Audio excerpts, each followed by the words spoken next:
E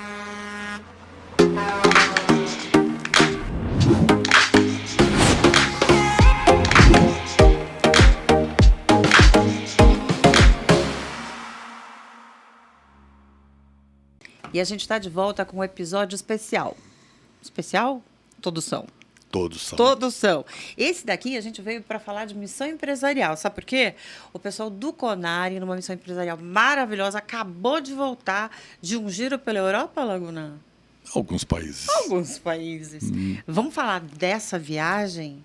Vamos E depois embora. a gente tem que conversar um pouquinho sobre as outras missões empresariais, porque não são nenhuma nem duas, né? São quantos anos fazendo missão empresarial? Desde 78. Desde 78. E eu O Conari esqueci. é novo, mas isso vem lá atrás, da época da Associação de Retíficas, né? Desde 78. Desde 78 foi a primeira. Dá quanto? Uma por ano? Sempre uma por ano. Sempre uma por ano. Isso. Dá mais de 20. É, Muito mais de 20. com certeza. Você tá bem? Muito bem. Já se recuperou do jet lag? Não. Não. Ainda estou dormindo. Daqui um pouquinho eu apago aqui, gente. Não é fácil, né? Não é fácil. Ainda mais esse giro aí, com 5 horas para frente, né? Nessa época que a gente está 5 horas para frente lá. 4 mais uma do E horário algumas de verão. décadas na costa também, né? Aí é duro. Fuso, mais uma mochilinha adicional, né? Fica complicado.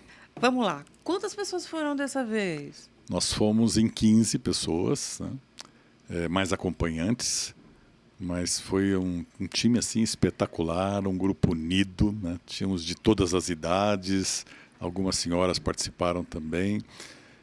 Foi uma experiência muito interessante, porque para mim, que estou ali como um líder responsável pelo grupo, né, você fica muito preocupado, né, com atraso, com falta, com doença, né? E nós tivemos assim uma viagem perfeita. Perfeita. Foi tudo muito bom. Deu tudo certo. Dá um medo, né? Passar mal lá fora, né? Dá. Tudo começou em Frankfurt. Como foi? Dá uma geral, Foi. assim. Como é que foi? A gente chegou direto em Frankfurt, num voo Guarulhos-Frankfurt, né? Como não podíamos entrar no hotel, a gente acabou indo para Rudesheim, que é uma cidade de produção de vinho, uma cidade antiga, na beira do Rio Reno. Então, almoçamos ali, o pessoal deu uma volta.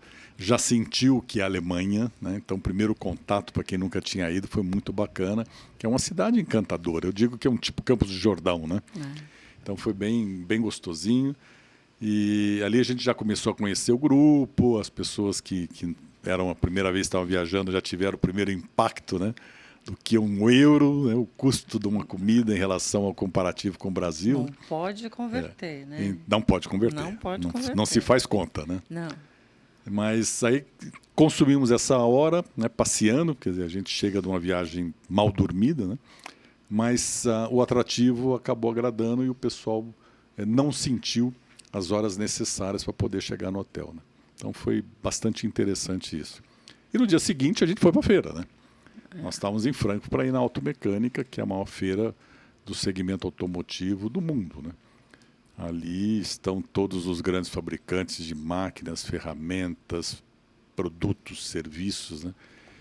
É uma mostra mundial, né? Então, você me contava hoje, né, que você fez um dia de tour, né? 12 pavilhões. 12 né? pavilhões, 12 halls, que eles chamam de hall, né? Isso. 26 pavimentos. Eu andava de uma ônibus, loucura, né? Quando eu ia de um pavilhão para outro, se era distante, eu pegava o ônibus. Agora vocês fizeram a pé. Quer dizer, pé.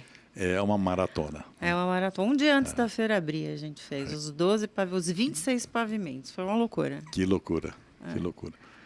Mas eu acho que quem gosta, quem é do setor, tem que ir a essa feira, né? Ela é uma mostra em termos de organização, de estrutura. O pavilhão é espetacular, né? Tudo muito funcional, né? Tudo limpo, né? Milhares e milhares de pessoas, você não vê uma sujeira no chão, você não vê um banheiro sujo, sabe? É muito gostoso. Sempre um prazer renovado. Eu falo que Frankfurt, eles mesmos falam, né? Que é um epicentro, né? Que é o centro do eixo. Do aftermarket automotivo, né? Se você quer saber alguma coisa do aftermarket automotivo, um dia você tem que fazer esse investimento. Sim. E tal, né? E eu acho que a gente está num momento tão interessante de mudanças de acontecimentos com essa era de tecnologia, de inteligência artificial, da preocupação com o meio ambiente, com combustível verde, que essa feira foi absolutamente extraordinária, na minha Sim, opinião, né? é Foi verdade. fora da caixa, assim. E depois de Frankfurt? De lá nós fomos para Berlim. Eu provoquei a passagem por Berlim. Até se tivesse mais tempo, eu iria visitar outras coisas na Alemanha, mas a gente tinha um tempo reduzido por uma questão de custo, né? Porque viajar na Europa hoje é caro, né? É caro. Então eu priorizei atividades e nós programamos uma visita na BMW Motos, que é uma fábrica espetacular.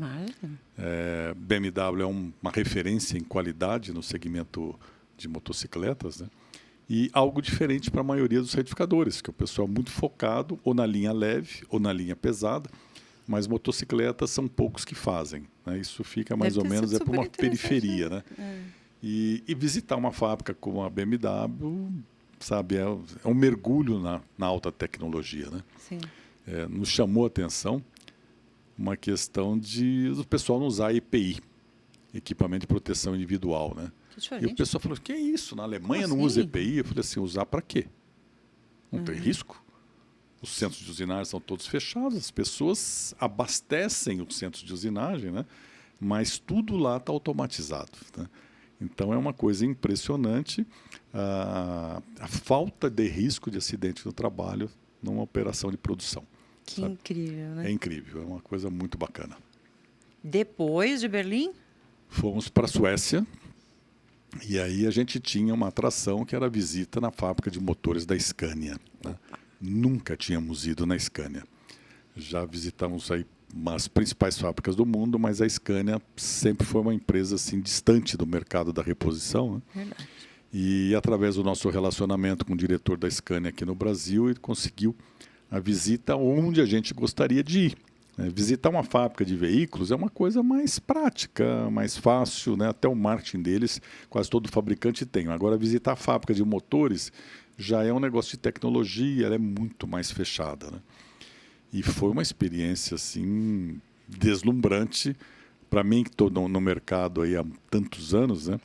E eu fiquei louco porque praticamente o motor é montado automaticamente, aquelas células com aqueles braços fazendo a colocação da peça, apertando a peça. Eu fiquei doido, sabe? Eu falei, nunca tinha visto isso. Já tinha visto células de produção automatizadas na montagem do carro, mas na montagem do motor nunca tinha visto, né? Só o homem, o ser humano, chega no motor na hora de colocar os acessórios externos, que é aquele acabamento personalizado conforme a aplicação. Mas a construção do motor em si, ela é toda automatizada. Bloco, componente interno, tudo. Tudo. É muito bacana, sabe? Um negócio assim, deixou a gente assim boquiaberto, né? É incrível traçar um plano, sabe, do primeiro mundo com o restante, né? A gente evoluiu muito aqui, sim, né? Mas a velocidade deles é maior, sabe? A consciência, o respeito. A cada 2 horas, a Scania para a produção para o líder encontrar os outros líderes e discutir os problemas que aconteceram ali dentro para gerar as melhorias. Um intervalo de 2 horas. A cada 2 horas. Então, você imagina o que isso significa em termos de evolução de processo, de qualidade, de produtividade e prevenção, sabe? É um negócio assim muito bacana, quer dizer, tem tudo aquilo que o japonês inventou, eles têm incorporado também os avisos, as músicas, né? Os carrinhos automáticos abastecendo as células, mas essa forma da gestão do processo, né? Você tem ali 4, 5, 6 pessoas trabalhando e um líder, né? Esse líder, ele para a linha, para a fábrica, ou ele resolve o problema. Mas de você reunir com os outros líderes e falar, gente, está acontecendo um probleminha aqui, ou aconteceu 1, 2, 3 vezes, então precisamos verificar para não acontecer mais, porque eles têm um objetivo de produção por turno. E eles querem atingir aquele objetivo, né? Então, foi assim, muito bacana, porque mostra como eles estão preocupados com o resultado final, né? Que é uma coisa que a gente precisa incorporar nas nossas empresas, né? Como eu posso ser melhor no dia a dia. Verdade. Esse é um conceito que a gente tem que ter, melhorar e nunca acertar ou aceitar aquilo que a gente tem. A gente tem que tentar sempre algo mais. E é legal para quem viaja também, porque abre a cabeça, sem não é? dúvida. Abre a cabeça. E aí você... Não que quem está aqui não pense igual, mas talvez não faça. tem a ideia, né? Fala assim, preciso parar para resolver um problema, né? Mas não para, porque está lidando com uma porção de outras coisas, né? E essas visitas, assim, quando são extraordinárias, essas experiências extraordinárias, elas funcionam como uma inspiração, um alerta, né? Você volta reformado. Você está me lembrando um fato, em 75 eu fui fazer um curso na Universidade de Nova York, né? E um dos professores falou, a gente desenvolve um produto aqui, né? O oriental vem aqui, compra um produto, vai para o hotel, desmonta, fotografa, leva e faz igual, né? Só muda o nome, né? Diminui. Não, só faz o benchmark e mais barato ainda, né? Então, o nosso objetivo na missão empresarial é exatamente isso, né? Levar o nosso associado para conhecer uma operação e ele vai ver nessa operação ferramentas, formas, atitudes, né? Que ele pode pegar e falar, vou trazer isso para o Brasil, vou adaptar à realidade brasileira, não é copiar exatamente igual, né? Eu vou adaptar, porque a gente tem cultura diferente, costumes diferentes, mas você dá um salto muito grande. E o que difere o pequeno empresário um do outro é o diferencial. Né? Se eu conseguir ser mais organizado, mais produtivo, ter uma qualidade melhor, uma aparência melhor no meu produto, com certeza eu vou ganhar espaço no mercado.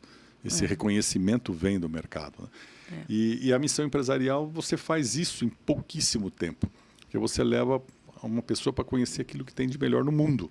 É verdade. Né? Se ele tiver senso crítico de aproveitar, em vez de ficar olhando para os olhos bonitos da sueca, né? Olhar para o processo de produção, né? Com certeza ele vai trazer novidades para o negócio dele e essas novidades vão valer para a vida inteira. Você está falando uma coisa que é muito importante, né? Quando um projeto de uma missão empresarial está sendo pensado, ele não está sendo pensado, tipo, vamos ali, vamos aqui, vamos aproveitar que nós estamos aqui, vamos dar... Não é turismo.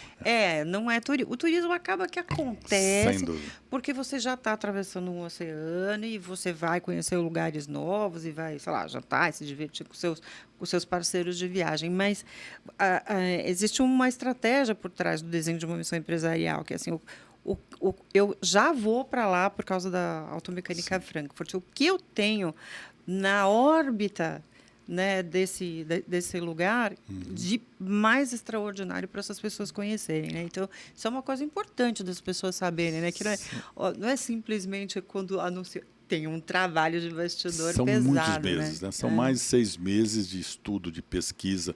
E outra coisa, você fala assim, você consegue visitar uma empresa lá fora? É difícil. É difícil. Você precisa ter relacionamento, você precisa ter um network internacional para abrir essa porta, porque esse carinha vem lá do Brasil fazer o quê aqui? Ele não tem relacionamento comercial com você. Ele não vai abrir a porta da empresa dele para um estranho entrar e atrapalhar. Porque você entra com 10, 15, 20 pessoas, você atrapalha a produção. Verdade. O carrinho tem que parar, a pessoa se distrai, né? Há um comentário de um funcionário sobre aquelas pessoas que estão lá. Então, precisa ter um motivo para receber. E isso daí a gente tem, através do nosso relacionamento de longa data com executivos, né? A gente consegue viabilizar algo que muita gente não consegue. Verdade. Então, nós visitamos já as principais empresas do mundo exatamente por se dedicar a fazer um trabalho sério, né? E respeitando essas pessoas que são colegas nossos, às vezes não exatamente do mesmo ramo, mas que têm uma ligação conosco. Né? É isso aí. Okay. Depois de Estocolmo.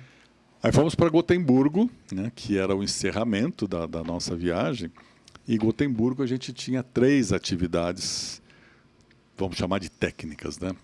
A primeira delas, a visita a Volvo Caminhões.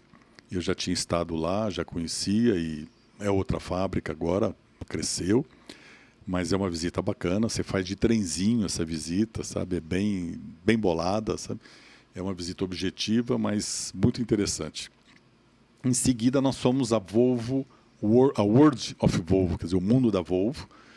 Eles fecharam o museu que eles tinham e abriram um centro de atrações mais ou menos semelhante às atividades de Orlando. Então, eles pegam experiências onde você vai sentar na frente de um monitor e você vai brincar de dirigir um veículo. Enfrentar situações, por exemplo, de um acidente que o carro pode corrigir, porque ele está preparado com alguns sensores, né, para evitar um acidente frontal, lateral ou de visão. Então, eles criaram uma área que você interage com o joguinho, né, para você que não teve uma experiência de pilotar um carro ainda de premium, né, você sentir o que significa essa tecnologia aplicada nos veículos. E depois você entra pela história. Antes disso, a gente passa num túnel onde tem pessoas que sofreram acidentes com veículos e falaram, olha, eu não morri porque eu estava usando um cinto de segurança que foi inventado pela Volvo. Né? Então, são testemunhos de pessoas que são sobreviventes de acidentes, que chamam a atenção pela importância da segurança no veículo. E o Volvo sempre foi um sinônimo de segurança. De segurança, isso que eu ia falar, né? No mundo inteiro a gente fala. E aí a gente depois passa para a área da história. Então, vem do primeiro ônibus, o primeiro automóvel, o primeiro motor, né? E eles trazem até o momento de hoje, né? Com os carros elétricos. Então, o guia vem explicando tudo isso para a gente e você tem ali uma exposição bastante ampla, num ambiente muito bonito, um prédio extremamente moderno, sabe? E encerramos com um almoço dentro do próprio local, sabe? Desse centro de eventos deles lá. Então, foi assim um prazer muito grande, né, ter esse contato com o passado, com o futuro, né, e com uma realidade histórica dessa marca, que é uma referência no mundo. Terminando essa visita, nós fomos para a Volvo Cars, a indústria montadora que já não pertence mais à Volvo. Hoje ela pertence ao grupo Geely, que é um grupo chinês, né, mas que a base de produção dela continua na Suécia e administrada por suecos. Então, ela continua com aquela cultura, incorporando os novos proprietários, que o controle acionário hoje é dessa empresa chinesa. E ali o grupo teve a oportunidade de passear pela linha da montadora, entendendo o que é uma montagem de um automóvel. Nós que já visitamos muitas fábricas, praticamente para a gente isso é normal, mas quem nunca visitou é muito interessante, né? Porque você vê todo um processo, como é que se constrói um carro do zero, né? Até o funcionamento final dele. Então foram essas as programações que a gente incorporou nessa viagem, uma viagem curta. Entre cada atividade dessa, a gente teve o cuidado de contratar um guia local, profissional, que gerasse um pouquinho da disposição histórica do lugar que você está, do lugar que a gente estava, porque a Europa é o berço da história, né? Então foi muito legal a gente saber das batalhas, das disputas diárias, né, entre Suécia e Dinamarca, Noruega, quem estava no comando, os Gustavos da vida, né, que foram alguns imperadores lá, que todos eles tinham o nome de Gustavo. Visitamos palácios, né, inclusive a rainha Silvia, né, da Suécia é brasileira, então tivemos no palácio onde ela reside. Então foi assim muito interessante. Nós tivemos o aspecto comercial na automecânica, o aspecto técnico com olho no futuro nas visitas às fábricas, né, e a parte cultural que foi assim uma nota 10, né, por tudo aquilo que a gente pôde ver, aprender, e o tempero da viagem, a boa culinária, os bons vinhos, as boas cervejas, né, as boas salsichas, né, sabe, isso daí são coisas que também deixam a viagem especial, né? É verdade. E não dá para você visitar e ter a compreensão, por exemplo, da altíssima tecnologia que uma Volvo tem ou que uma Scania tem, sem ter noção do que é a cultura, né? De como pensam, né? Como pensa esse povo. Fala uma coisa. Quem nunca viajou e vai para um lugar como a Alemanha, que tem um idioma muito difícil, assim, como é que faz? Vocês pensam em tudo? É uma boa pergunta. Nós temos que pensar em tudo, né? Nós temos que planejar o máximo possível o conforto e a segurança do grupo. Porque não é uma viagem de uma pessoa, você está viajando com um grupo, e um grupo heterogêneo. Tem jovens, tem mulheres, tem pessoas de mais idade. Então, a gente tem que ter equilíbrio nas atividades, né? Porque fisicamente esgota, né? Nós temos que ter cuidado com a alimentação, porque tem gente que gosta e tem gente que não gosta, né? Tem pessoas que não têm costume de pratos diferentes, né? E a gente vai para uma culinária totalmente diferente, né? E também clima diferente e principalmente a língua, né? O alemão é uma língua que você não lê, né? Não lê. Você não lê, né? Você não é olha aquilo lá, né, é esquisito. O espanhol você deduz, né? Mas o alemão é difícil você deduzir alguma coisa. Então, o que a gente faz? A gente primeiro discute uma programação que seja do interesse do pequeno, do médio, do grande, do linha leve, do linha pesada, né? Para ter atrativo para todos, para que todos gostem da programação oferecida. Segundo, a gente cria uma programação turística para ele aproveitar a passagem pelos locais. E terceiro, uma infraestrutura de suporte.